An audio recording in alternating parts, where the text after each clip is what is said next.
Happy Sunday. Yeah, it is raining actually here in Lagos, and some will be hearing some of the sound of the rain, you know, at the background of my voice. And we thank God that we have rain, you understand, so that everything will be okay. Now, there is a topic that I want us to discuss today, and it's a topic that actually touches every area of our lives, that has to do with every one of us. And the topic is contentment. Contentment. you know I was watching a movie yesterday, a cartoon about Joseph and his brothers. And in that cartoon, something just struck my mind, that when Joseph told them that he saw himself as a star, and they too, they were stars, but they were bowing down for him. And I was like, it, God just spoke to my mind that at the end of the movie, when they were now bowing down and the rest of them, God was now look at them, that contentment, godliness with contentment is great gain.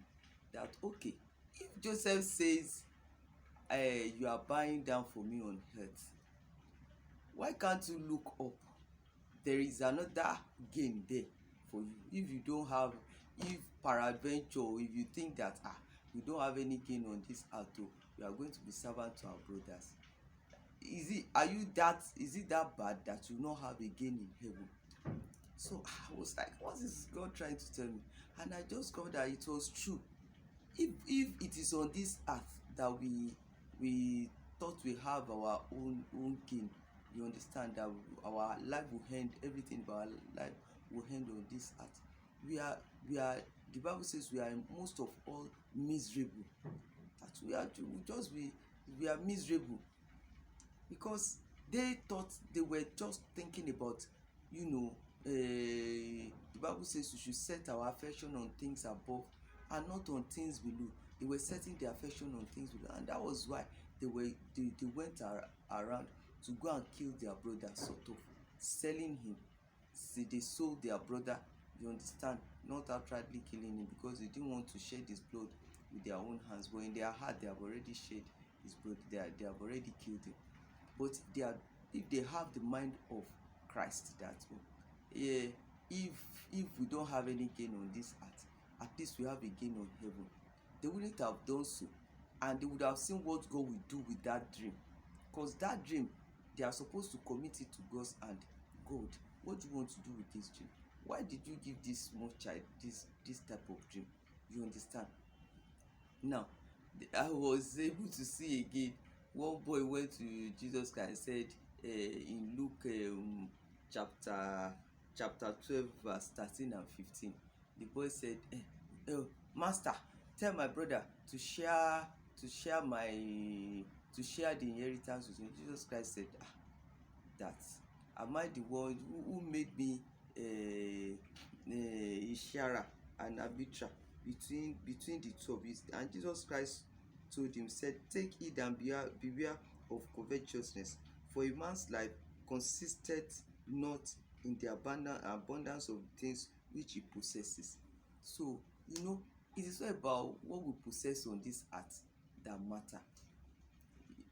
When I was reading through a comment, the man was telling us that, you understand, that he prefer going after loving God, loving people, helping people, and the rest of them.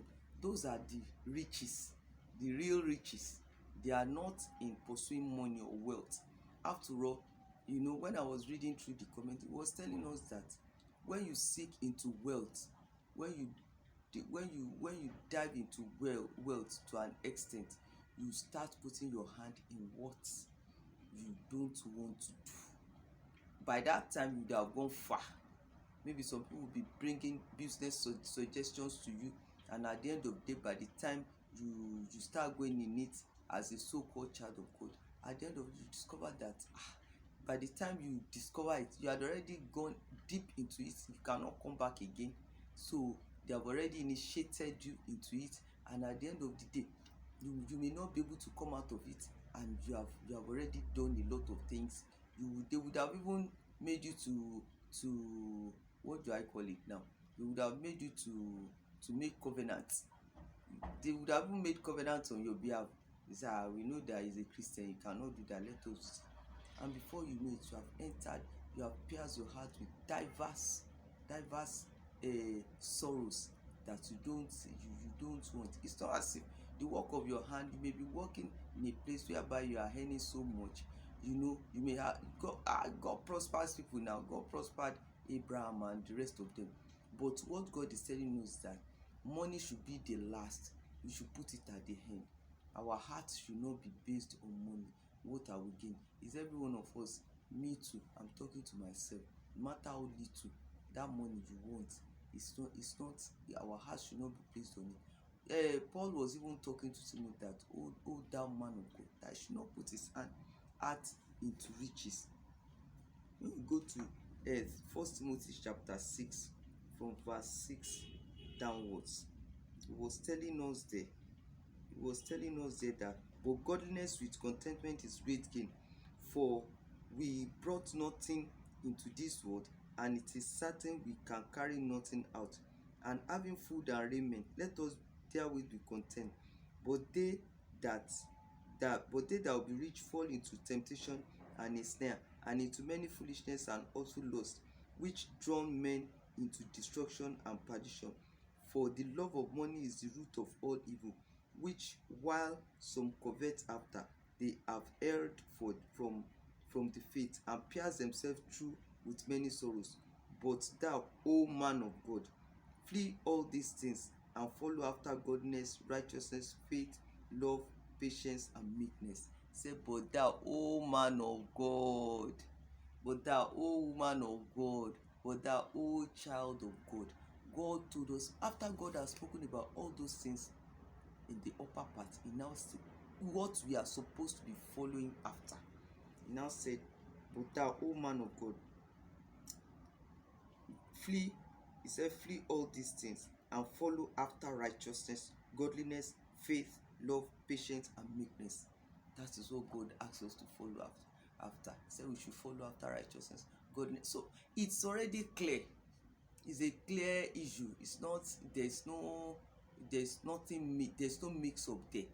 God never told us to follow after money or something. He said we should follow after godliness, righteousness, holiness, and the rest of them.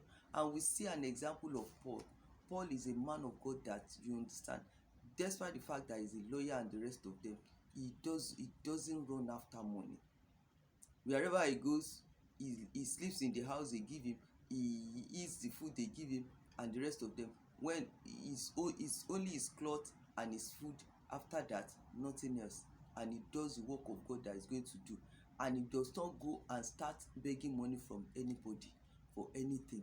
He makes sure that he has already made that one clear.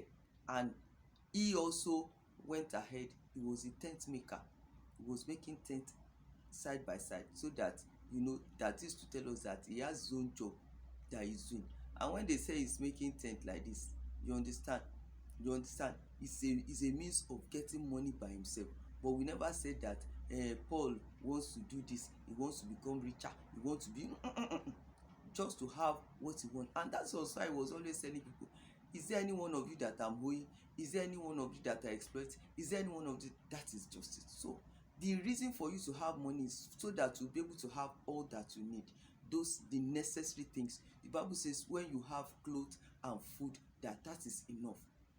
It's not that you should not have cars. It's not as if God gives you as a result of the job, or people give you as gifts and rest, it's okay.